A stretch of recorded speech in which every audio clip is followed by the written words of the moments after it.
उरणमध्ये दिसलेल्या त्या 4 संशयितांचा शोध आता पोलिसांना नवी मुंबईच्या खाडीपर्यंत घेऊन आलेला आहे। कारण काहीच वेळापूर्वी शोध पथकाने नवी मुंबईतील खाडी परिसरात शोध मोहीम सुरू केल्याचं कळतंय। उरणमधल्या 4 संशयितांना नवी मुंबईच्या खाडीमध्ये शोधलं जात आहे। पोलिसांच्या पथकाची या परिसरामध्ये सध्या शोध मोहीम सुरू आहे। 24 तास उलटून गेलेले आहेत। या 4 संशयितांबद्दल तिथल्या शाळकरी विद्यार्थ्यांनी सांगितल्यानंतर पोलिसांची शोध मोहीम सुरू झालेली आहे आणि त्यानंतर आता नवी मुंबईच्या खाडीत हे शोधकार्य सुरू आहे।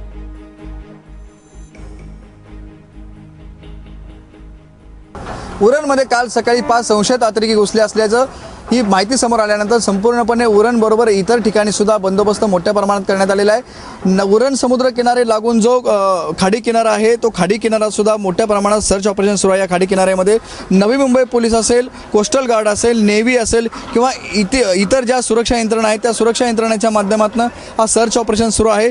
उरण समुद्र किनारा आहे त्या समुद्र किनाऱ्याला लागून नवी मुंबई खाडी आहे जी पनवेल, बेलापूर, नेरूळ, वाशी, कोपरखर्णे, ऐरोली अशा या विस्तीर्ण भागामध्ये हा खाडी किनारा पोहोचलेला आहे।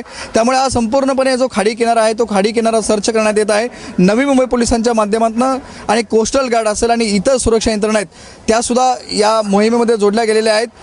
त्याचबरोबर खाडी किनाऱ्याबरोबर नवी मुंबईतील जे रस्ते आहेत, विशेषतः उरण रस्त्याला जे लागून रस्ते आहेत, किल्ला गावठण असेल, येणाराई जो रस्ता आहे आणि वाशीला जो वाशी ब्रिज आहे मुंबईत जाणारा, त्या ठिकाणी नवी मुंबई पोलिसांच्या माध्यमातून मोठ्या प्रमाणामध्ये नाकाबंदी करण्यात येत आहे। त्या ठिकाणी संशयित गाडीला अडवून त्या गाडीची चौकशी करण्यात येत आहे।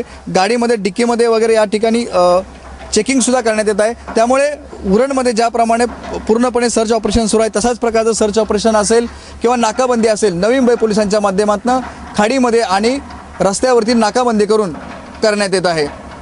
कॅमेरामॅन विकास पांडेसह विनायक पाटील, ABP माझा, नवी मुंबई।